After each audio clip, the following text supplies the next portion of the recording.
Hello everyone, my self Prince. I am MBBS first year student at grant Medical College Mumbai. तो देखो यार, मैं तो सोच रहा हूँ तू लोग का तैयारी ठीक ठाक चल रहा होगा। और मैं अपने बारे में थोड़ा बता देता हूँ। तो मेरा नीट पिछले साल जो 2024 हुआ था, उसमें मेरे 670 स्कोर थे। उसी के अकॉर्डिंग मुझे Grant Medical College Mumbai allot हुआ था। तो देखो यार, मतलब इस वक्त मेरे को ना दो तीन चीज़ मैसेज आ रहे हैं कि भैया मेरे स्कोर 500 से 600 के बीच में स्टक हो गया है, नहीं बढ़ रहा है, क्या करूँ। इस टाइप के मैसेजेज आ रहे हैं। तो मैं तुम्हें अभी कुछ बातें बताऊंगा, उसे फॉलो करना, प्लीज़ फॉलो करना। क्योंकि अभी नीट में 45 डेज अप्रोक्स बचे हैं। ठीक, मार्च का 10 दिन मान लो, अप्रैल पूरा, और उधर 2-3 दिन मान लो। उधर तो मैं नहीं कंसिडर करता हूँ, क्योंकि उधर का मैं स्ट्रेटजी बताऊंगा क्यों नहीं कंसिडर करता। बट इधर का मैं बताता हूँ। फर्स्ट 500-600 के बीच में जिसके भी मार्क्स आ रहे हैं ना, मैं बोल रहा हूँ उसका मार्क्स अच्छा है। ये तुम मान लो भाई, मैं सच बोल रहा हूँ। मेरा खुद के मार्क्स मार्च में 500 के अराउंड आते, तो मैं उसका नहीं होगा तो मैं बिलीव नहीं होता है किसी लोग को, तो मैं उसका वीडियो बनाऊंगा, डिटेल्स वीडियो बनाऊंगा कि मतलब मेरे 500 से 600 आते थे जो मतलब मार्च के मंथ में। और उसके पीछे रीजन है यार, 500 से 600 क्यों आते हैं मैक्सिमम लोगों को। क्योंकि ना इसमें पहली बात तो क्या होता है, कोचिंग वाले होते हैं। मेरे को नहीं लगता सारे अप्रोक्स सारे कोचिंग, मैं तो बेसिकली गोल्स पटना से था, गोल इंस्टीट्यूट पटना में, जिससे मतलब मैं तो ये सारे कोचिंग को देखा हूँ। मार्च में ना अपना पेपर का लेवल थोड़ा हाई रखते हैं वो लोग, नीट ओरिएंटेड लेवल पे नहीं आते हैं। तो इस मार्क्स से डिस्ट्रैक्ट होना ही नहीं है। मतलब मैं भी मार्च में काफ़ी मैं भी डिप्रेस हो जाता था, मतलब स्कोर आते ही नहीं, स्टक हो जाता था, पढ़ता ही नहीं था मतलब। बट तुम ये चीज़ें रियलाइज करोगे ना कि पेपर ही टफ है। हाँ, टॉपर के आते हैं तो उसे मत कंसिडर करो। टॉपर कोई मतलब उन लोग कोई बच्चा होता है उसके सब कुछ कंप्लीट होते हैं तो उसको उसमें भी आता है। और कोई बच्चा जैसे मेरे टाइप होगा जो सिर्फ एनसीईआरटी पढ़ते होंगे, एनसीईआरटी का नॉलेज होगा, बाहर का उतना नॉलेज नहीं होगा, उसके कहाँ से मार्क्स आएंगे यार। और इस टाइम पे मैं मैक्सिमम कोचिंग वालों को देखा हूँ पेपर का स्टैंडर्ड अपना हाई रखते हैं, ये बिलीव करो मेरे पे। तो उससे क्या होना है, उससे तुमको डिस्ट्रैक्ट नहीं होना। उस पेपर को लाओ, पेपर मतलब रूम पे लाओ या घर पे लाओ, जहाँ पे भी रहते हो, हॉस्टल में लाओ, और उस पेपर को ए टू जेड एनालिसिस करो। ये तो अच्छी बात है ना यार, और तेरी गलतियाँ पता पड़ गए तो तुम पेपर को लाओ, एनालिसिस करो ढंग से, और देखो क्या क्या गलती हुआ है। मतलब एनसीईआरटी का मैं ये नहीं बोलता कि एनसीईआरटी से ज़्यादा बाहर दे देते, कुछ कोचिंग वाले ऐसे करते हैं, बट मैं अपना कोचिंग का बताऊँ, गोल वाले सब अंदर से ही रखते हैं। बट यार लेवल होता है क्वेश्चन का, वो लेवल थोड़ा हाई रखते हैं। मतलब वो लेवल नीट में जनरली नहीं आता जो मार्च में पूछते हैं। और बहुत सारे कोचिंग वाले तो होते हैं जो तो एनसीईआरटी से ही बाहर कर देते हैं। तो मैं दो चीज़ें बताऊंगा, एक तो जो एनसीईआरटी बेस्ड पेपर दे रहा होगा जो, और जो एनसीईआरटी से बाहर दे रहा होगा जो। मतलब कुछ क्वेश्चन ही आते होंगे एनसीईआरटी से बाहर वाले, ऐसा नहीं है कि सब क्वेश्चन ही एनसीईआरटी से बाहर है, या तो 20 क्वेश्चन बाहर है, तो ऐसा नहीं होता। तो देखो जो तो एनसीईआरटी से दे रहा है उसके क्वेश्चन गलत हो जा रहे हैं, मतलब अच्छे लेवल वाला। तो देख लो कि उस टाइप का प्रीवियस ईयर में सवाल पूछा गया है, ये सिर्फ ये पूछ लिया मेरे से कोचिंग वाला। तो ऐसे क्या करो, जो प्रीवियस ईयर के नहीं पूछे हुए सवाल हैं और वो तेरे मतलब लग रहा है टफ है, तो छोड़ दो प्लीज अब। और मतलब लग रहा है कि मेरे से नहीं, मतलब मैं बना भी लूंगा यहाँ पे तो नीट में नहीं कर पाऊंगा, तो प्लीज मत बनाओ, उसे छोड़ दो। मैं तो यही सजेस्ट करूंगा, छोड़ दो। क्योंकि नीट में टफ क्वेश्चन आते ही नहीं ब्रो, प्लीज ये मेरे पे बिलीव करो। आसान आता है, बिल्कुल आसान आता है।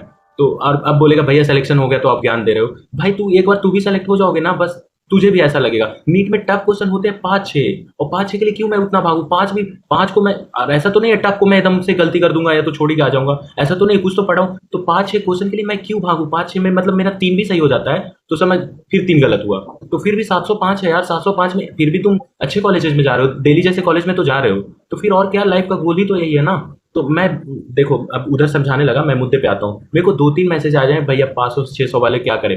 तो पहले बात, जो एनसीईआरटी से बाहर का पेपर है उसे कंसीडर ही मत किया करो।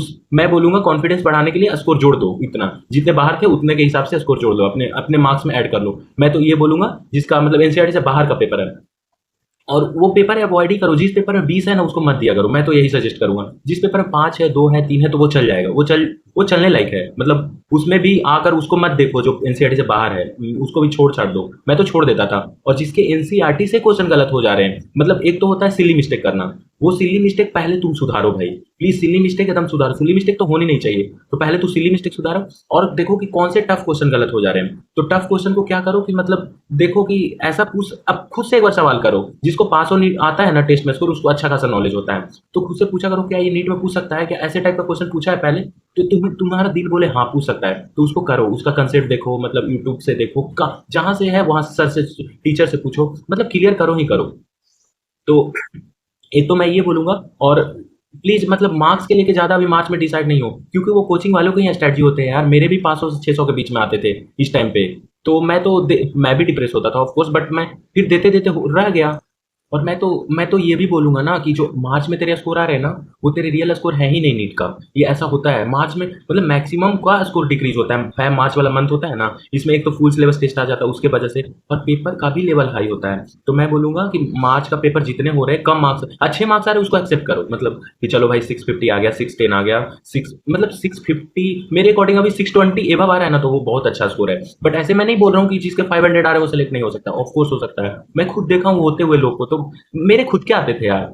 तो मैं कैसे ना बोलूं। और तेरा जो रियल स्कोर है ना, वो कभी ना, वो अप्रैल में आएगा। मैं टू बी ऑनेस्ट बोल रहा हूँ, जो अप्रैल के टेस्ट होंगे ना लास्ट में, वो भी स्टार्टिंग अप्रैल में नहीं, फर्स्ट सेकंड वीक में तो उन लोग कोचिंग वाले ऐसे ही पूछते हैं, मैक्सिमम कोचिंग वाले। मैं इनफैक्ट गोल का भी यही बोलूंगा, गोल वाले भी 5 मार्च में थोड़ा और सर भी बोलते थे इस बात को, तो कि देखो वहाँ गोल में क्या होता था, हम लोग का सेमिनार होता था, तो वो सर बुला के हम लोग को समझाते थे कि मार्क्स अभी कम आ रहे हैं तो मत सोचा करो, पेपर हाई लेवल का बनाया गया है तो मार्क्स कम आएंगे। तो मैं तुम्हें भी सजेस्ट कर रहा हूँ, मार्क्स मार्क्स के पीछे मत भागो। ये नहीं कि मार्क्स कम आ रहे हैं तो कुछ और करने लगे, मतलब अभी से सिर्फ मॉड्यूल कर रहे थे, प्रीवियस ईयर कर रहे थे, यही दो चीज फिजिक्स में कर रहे थे, और बायो में एनसीईआरटी कर रहे थे, और केमिस्ट्री में एनसीईआरटी कर रहे थे। अब मार्क्स कम आए तो सोच, मतलब लेके बैठ गया डीसी पांडे फिजिक्स का, कुछ और इररलेस, ये सब नहीं करना है। फिर कोचिंग का बायो में मॉड्यूल लेके बैठ गया, केमिस्ट्री में सर का नोट्स लेके बैठ गया, तो ये सब प्लीज मत करना। मतलब एक चीज पे कंसिस्टेंट रहो, चाहे जितने भी मार्क्स आए, वो रिजल्ट देते हैं भाई, मैं सच बोल रहा हूँ, वो रिजल्ट देते हैं। ये ना कि मतलब मार्क्स कम आए तो ये पढ़ लिया, फिर नहीं आया तो वो पढ़ लिया।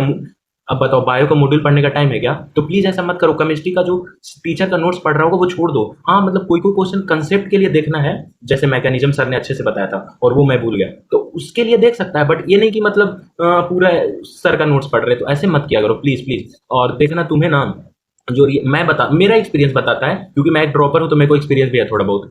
मैं ये बोल रहा हूँ ना कि तेरा जो रियल वाला स्कोर होगा ना, वो मतलब नीट में रिफ्लेक्ट करेगा, उससे 10-20 ज्यादा ही आता है, कम तो नहीं आता। हाँ, अब किसी का लक ही खराब हो तो मतलब क्या ही कर सकते हैं, किसी किसी का हो जाता है, जैसे मॉक टेस्ट में अच्छे आते थे और नीट में जाके मतलब अच्छा नहीं हो पाया यार किसी रीजन से, उसमें मैं भी हूँ, बहुत सारे लोग होते हैं। तो वो फैक्टर को अवॉइड करो, वरना जितने तेरे मतलब 20 अप्रैल के आसपास से पेपर दोगे ना, उतने मतलब वो वही सब पेपर तेरा नीट में, और वो एग्जैक्ट मत समझ लो किसी, ये ना कि 20 अप्रैल का किसी का 520 आ गया तो सोचेगा भाई अब तो मेरे 520 आ जाएगा, ऐसे नहीं होता है। एक आध पेपर खराब हो जाता है, मैं मतलब पॉसिबिलिटी बता रहा हूँ कि ऐसे होता है। जैसे 20 अप्रैल 23 अप्रैल को जो तुम पेपर दोगे ना, उतने स्कोर आएंगे, उससे 20 ज्यादा 20 कम, इसी के रेंज में स्कोर आएंगे। नहीं तो मैं तो ऐसे, मेरे एक दोस्त है, मैं उसको वीडियो में तो लाऊंगा, बोला तो हूँ वो शायद आ जाए, उसके 520 आए थे यार, शायद उसने क्या बोला था लास्ट अप्रैल में, और उसके नीट में पता है स्कोर कितने हैं? 695 है।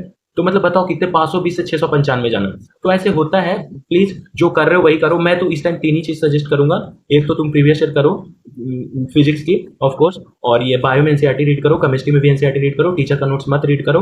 हाँ, और मॉक टेस्ट डेली दो प्लीज। मॉक टेस्ट तुम दे दोगे ना, फिर मेरे को बाद में मैसेज करना कि भैया मेरा स्कोर बढ़ा है ये वो, फिर तुम बताना मेरे को, पक्का रिजल्ट इसका आता है। थैंक यू भाई, थैंक यू इतना के लिए, बेस्ट ऑफ लक, तुम लोग अच्छे से पढ़ाई करो। और मैं क्या ही बोल सकता। और हाँ प्लीज मेरा चैनल को भी सब्सक्राइब कर देना यार। Thank you, thank you.